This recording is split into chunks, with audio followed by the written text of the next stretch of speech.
በኔቶ የስልጣና እድል ያገኘች ካናዳዊት በስለላ ወንጀል ስለመከሰሷ፣ የአልበርታ ግዛት ነዋሪዎች የሕክምና ምርመራቸውን በግል ከፍለው እንዲያገኙ የሚያደርግ መመሪያ ሊተገበር ስለመሆኑ፣ በአሜሪካና ካናዳ መካከል አዲስ ድልድይ ክፍት ስለመሆኑ፣ ፕሬዝዳንት ትራምፕ ከኢራን ጋር ስምምነት ላይ ለመድረስ እድል አለ ስለማለታቸው፣ ሄመቲ ለጦር አዛዦቻቸው ልዩ ስልጣን ሰጥቻለሁ ስለማለታቸው፣ የኢትዮጵያና አሜሪካ ግንኙነት ወደ ስትራቴጂካዊ አጋርነት እያደገ ነው ስለመባሉ። ሰላም ጤና ይስጥልን። ከብርሃን ቲቪ የሰዓቱን ዜናዎች አሁን እንነግራችኋለን። የየዕለት ዜናና ዝግጅቶቻችን በፍጥነት እንዲደርሷችሁ ገጻችንን ሰብስክራይብ፣ ላይክ፣ ሼር፣ ኮሜንት እንድታደርጉ እንዲሁም የማንቂያ ደወሉን እንድታበሩ በአክብሮት እንጋብዛለን። አሁን ወደ ዜናዎቹ እናልፋለን። በኔቶ የስልጣና እድል ያገኘች ካናዳዊት በስለላ ወንጀል መከሰሷ ተገልጿል። በሰሜን አትላንቲክ የጦር ቃል ኪዳን ድርጅት ኔቶ ውስጥ የስልጣና እድል አግኝታ ስትሰራ የነበረች ካናዳዊት ምስጢራዊ መረጃዎችን ለባዕድ ሀገር አሳልፈው በመስጠትና በስለላ ወንጀል ክስ እንደቀረበባት ተሰምቷል። የካናዳ የሕዝብ ደህንነት ሚኒስትር ጋሪ አናንዳሳንጋሪ እንደገለጹት ተጠርጣሪዋ የአገሪቱን ብሔራዊ ደህንነት አደጋ ላይ የሚጥልና ታማኝነትን የሚያጓድል ተግባር ፈጽማ በመገኘቷ የሕግ ጥላ ስር ውላለች።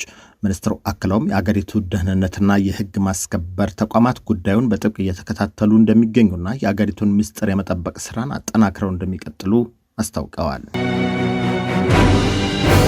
የካናዳዋ አልበርታ ግዛት ነዋሪዎች የሕክምና ምርመራዎችን በግላቸው ከፍለው እንዲያገኙ የሚያስችል መመሪያ ሊተገበር መሆኑ ተሰምቷል። በካናዳ አልበርታ ግዛት ነዋሪዎች ከፊታችን አርብ ጀምሮ በግል ኪሳቸው ከፍለው የተለያዩ በሽታዎች በሕክምና ላቦራቶሪ ምርመራዎች እንዲያደርጉ መፍቀድ ሊጀመር መሆኑ ተገልጿል። አዲሱ አሰራር ታማሚዎች የሕዝብ ሕክምና ስርዓት ረዥም ሰልፍን ሳይጠብቁ የራሳቸውን ወጪ በመሸፈን ፈጣን የደምና የላቦራቶሪ ምርመራዎችን በግል ላቦራቶሪዎች አማካኝነት እንዲያገኙ እድል ይሰጣል ተብሏል። የግዛቲቱ መንግስት ይህ አሰራር የሕዝብ ጤና አገልግሎት ላይ የሚፈጠረውን ጫና እንደሚቀንስ ቢገልጽም አንዳንድ የጤና ተሟጋቾች ግን አሰራሩ በሀብታምና ድሃ መካከል የጤና አገልግሎት ልዩነት ሊፈጠር ይችላል በሚል ስጋታቸውን በመግለጽ ላይ መሆናቸውን ሲቢኤስ ኒውስ ዘግቧል። በአሜሪካና ካናዳ መካከል የተገነባው አዲሱ ጎርዲ ሃው ድልድይ ለአገልግሎት ክፍት መሆኑ ተሰምቷል። በአሜሪካና ካናዳ መካከል በዲትሮይት ወንዝ ላይ የተገነባውና ለሁለቱ አገራት ንግድ፣ የስራ ዕድልና ቱሪዝም ከፍተኛ ጥቅም ይኖረዋል የተባለው ጎርዲ ሃው ዓለም አቀፍ ድልድይ ለአገልግሎት ክፍት መሆኑን የተነገረው በካናዳ ኦንታሪዮ ግዛት በተካሄደ ምረቃ ስነ ስርዓት ወቅት የአሜሪካው ፕሬዝዳንት ዶናልድ ትራምፕ በካናዳ ምርቶች ላይ ተጨማሪ ታሪፍ በመጣላቸው ምክንያት የአሜሪካና የሚሽጋን ግዛት ተወካዮች ከስነ ስርዓቱ ላይ አለመገኘታቸው ተገልጿል።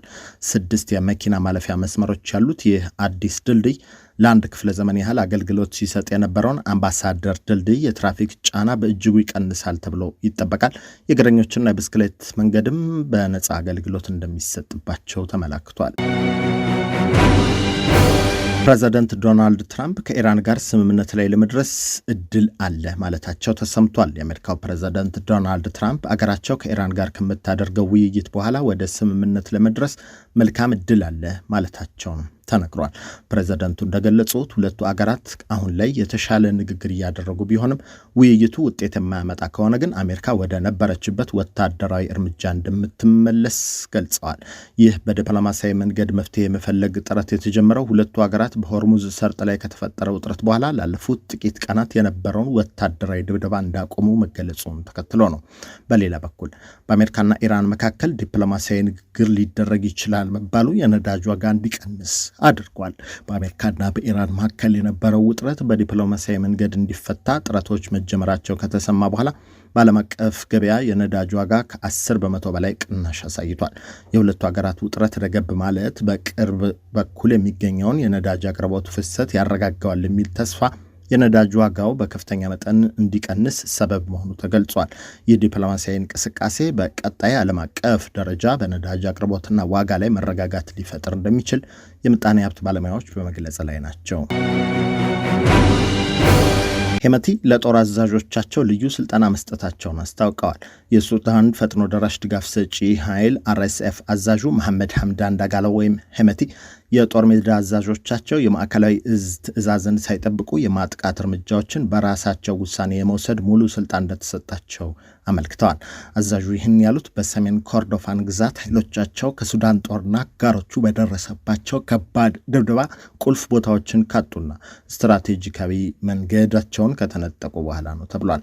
ሄመቲ ከሰራዊቱ አጋሮች ጋር ባደረጉት ስብሰባ በቀጣይ ውጊያዎች ላይ በግንባር ቀደምትነት እንደሚመሩ የገለጹ ሲሆን ኃይሎቻቸው የውጊያ ስልቶቻቸው እንዲቀይሩና በጦርነቱ ወቅት ምስልና ቪዲዮ መቅረጽ በጽኑ የተከለከለ መሆኑን አስገንዝበዋል። ኬንያ ለሁለተኛ ጊዜ ከፍተኛ የሶማሊያ ባለስልጣንን ከአገሯ ማስወጣቷ ተነግሯል። ኬንያ የሶማሊያ ፌደራላዊ መንግስት የክፍለ መንግስት ሚኒስትሩ አብሽሪ ቡኻሪን ወደ ሀገሯ እንዳይገቡ በመከልከል ወደ ሞቃዲሾ እንዲመለሱ ማድረጓ ተሰምቷል። በናይሮቢ ጆሞ ኬንያታ ዓለም አቀፍ አውሮፕላን ማረፊያ የተከሰተው ይህን ድርጊት ተከትሎ የሶማሊያ መንግስት በሞቃዲሾ የሚገኙትን የኬንያ አምባሳደር ጠርቶ ማብራሪያ መጠየቁን የተነገረው ሚኒስትሩ ወደ ኬንያ እንዳይገቡ የተከለከሉት ይዘውት በነበረው የኬንያ ፓስፖርት ላይ በተነሱ ጥያቄዎች ምክንያት እንደሆነ ሲገለጽ ድርጊቱ የተፈጸመውም የሶማሊያ ምክትል ጠቅላይ ሚኒስትር በተመሳሳይ ምክንያት ወደ ኬንያ እንዳይገቡ ከተከለከሉ ከአንድ ወር በኋላ መሆኑን የኢስት አፍሪካ ኒውስ ዘገባ ያሳያል። ይህ አጋጣሚ በሁለቱ ጎረቤት ሀገራት መካከል ያለውን ዲፕሎማሲያዊ ግንኙነት ይበልጥ ሊያበላሽ እንደሚችል ስጋት ፈጥሯል። የትህነግ አመራር ወይዘሮ ፈትለወርቅ ገብረ እግዚአብሔር ስለ ወቅታዊ የፖለቲካ ትብብሮች አስተያየታቸውን ሰጥተዋል። የትህነግ ከፍተኛ አመራርና የጽህፈት ቤት ኃላፊዋ ወይዘሮ ፈትለወርቅ ገብረ እግዚአብሔር ሞንጆሪኖ ትህነግ ከሌሎች ተቃዋሚና የታጠቁ ኃይሎች ጋር ያለው ግንኙነት የጋራ ጠላትን ለመጣል ያለመ ታክቲካዊ ትብብር ብቻ መሆኑን ገልጸዋል። ወይዘሮ ፈትለወርቅ በሰጡት አስተያየት ድርጅታቸው ከሌሎች ኃይሎች ጋር ሰፊ የፖለቲካና የፕሮግራም ልዩነት እንዳለው ጠቁመው አሁን ያለው ግንኙነት በረጅም ጊዜ እቅድ ላይ የተመሰረተ አለመሆኑን ተናግረዋል። አመራሯ አክለውም ወቅታዊው ስጋት ከተወገደ በኋላ የአሸናፊዎች አሸናፊን ለመለየት ሌላ ዙር ፍልሚያ ሊኖር እንደሚችል መጠቆማቸውን ዘገባዎች አመልክተዋል። የፖለቲካ ተንታኞች በበኩላቸው ይህ የትህነግ አመራር አስተያየት በጊዜያዊነት የተፈጠሩ ግንባሮች መሰረት የሌላቸው መሆናቸውን የሚያሳይና በቀጣይም አገሪቱን ወደ ባሰ የኃይል ፍልሚያ ሊከታት እንደሚችል ስጋታቸውን ገልጸዋል። የኢትዮጵያና አሜሪካ ግንኙነት ወደ ስትራቴጂካዊ አጋርነት እያደገ መሆኑን አምባሳደር ኤርቪን ማሲንጋ ገልጸዋል። በኢትዮጵያ የአሜሪካ አምባሳደር ኤርቪን ማሲንጋ የሁለቱ ሀገራት ዲፕሎማሲና ወታደራዊ ትብብር ይበልጥ ወደ ላቀ ስትራቴጂካዊ ደረጃ እየተሸጋገረ መሆኑን ያመለከቱት አምባሳደሩ ይህን ያሉት ሁለቱ ሀገራት በጋራ ባዘጋጁት የ2026 የአፍሪካ ኮሚኒኬሽን እና ሎጂስቲክስ ሲምፖዚየም በአዲስ አበባ መካሄድ በጀመረበት ወቅት ነው። አምባሳደሩ ኢትዮጵያ ይህን ታላቅ አህጉራዊ መድረክ እንድታስተናግድ መመረጧ ለቀጠናዊ ሰላም ያላትን አስተዋጽኦና ዓለም አቀፍ ጉባኤዎችን የማስተናገድ ከፍተኛ አቅሟን የሚያሳይ ነው ብለዋል። ከ40 በላይ የአፍሪካ ሀገራት በተሳተፉበት በዚህ መድረክ አሜሪካ ከአፍሪካ ሀገራት ጋር በእኩል አጋርነት ለመስራትና የጋራ ደህንነት ስጋቶችን ለመቀልበስ ቁርጠኛ መሆኗ ተገልጿል። ከዚሁ ጋር በተያያዘ በአፍሪካ አህጉር ከጊዜ ወደ ጊዜ እየጨመረ የመጣው የእጽ ዝውውርና የተደራጁ ወንጀሎች ስጋት ከፍተኛ ደረጃ ላይ መድረሱን የአሜሪካ የእጽ ቁጥጥር ኤጀንሲ DEA ባለስልጣን ማስጠንቀቂያ ሰጥተዋል።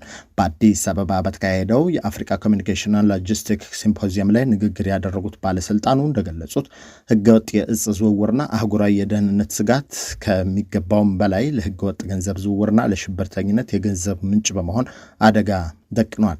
ባለስልጣኑ ይህንን ተደራራቢ አህጉራዊ ስጋት ለመቀልበስ በአፍሪካ ሀገራት መካከል ጠንካራ የመረጃ ልውውጥ እንዲኖር ከማሳሰባቸውን ባለፈ የተቀናጀ ሎጂስቲክ ቁጥጥርና የድንበር ደህንነት ትብብር አስፈላጊ መሆኑን ማስገንዘባቸው ተስተውሏል። የተከበራችሁ አድማጮቻችን የየዕለት የብርሃን ቲቪ ዜናና ዝግጅቶች በፍጥነት እንዲደርሷችሁ ገጻችንን ሰብስክራይብ፣ ላይክ፣ ሼር፣ ኮሜንት እንድታደርጉ እንዲሁም የማንቂያ ደወሉን እንድታበሩ በአክብሮት እንጋብዛለን። ጤና ይስጥልን።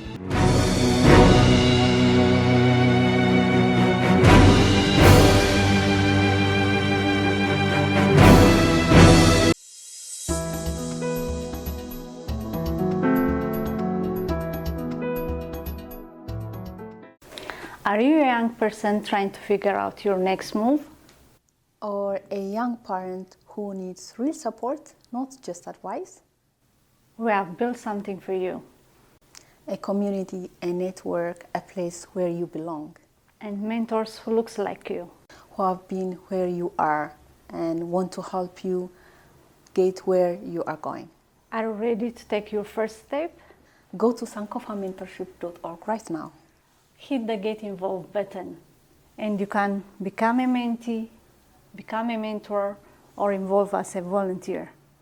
And let's build your future together. See you inside!